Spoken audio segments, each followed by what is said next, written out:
Alright mga master, so welcome back ulit sa ating YouTube channel. So andito tayo ngayon mga master sa ating project na maliit. Bali update lang natin ngayon kung ano po yung naging accomplishment natin para dito.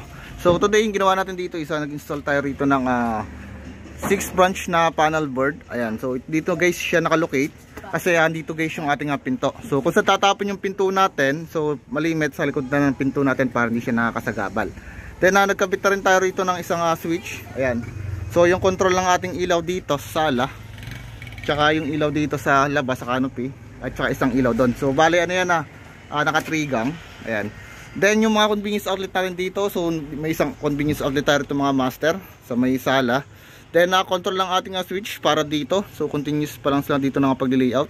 Then isang switch dito, isang outlet dito para puron sa ating rep. Ayan. Then isang outlet dito para naman po sa kanyang water heater, at isang switch dito.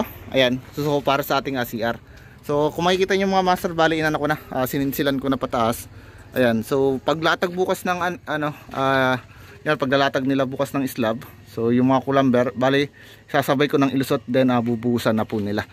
Okay, so yun lang. Bali dito naman sa ating panel breaker mga master, so yung main natin isa ilaw sa outlet.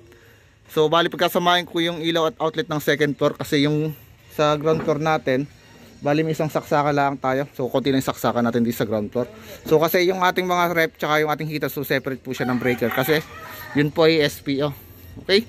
Then yun lang. Bali sa outlet natin, so may aircon tayo mga master pal sa taas, so isi-separate lang natin siya rito. Okay, bali install ko na.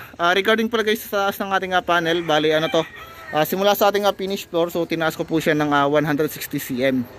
Okay, so standard po yan. So katamtamang taas lang para accessible, madaling mapatay ng ating client. Then yung ating mga switch, so tinaas ko siya ng 130 cm simula ating finish floor. Then yung mga outlet natin mga master, so medyo tinasan ko ng konti, so tinaas ko po siya ng height ng 60 cm para hindi na yuyuko yung ating kliyente. Okay, so yun lang. Bali ano na lang, bukas so ilalatag ko na lang yung mga kulang. Bale, yung mga sininsil naman natin dito, so mga tagos na yan, pataas, yan, baba na lang ang tubo, papunta rin sa ating box. Then after nitong may slaban tong ground floor, so diretso na tayo ng electrical wiring. Okay, so mabilis lang naman to kasi napakaliit lang naman tong ginagawa natin. Okay, so maraming salamat po.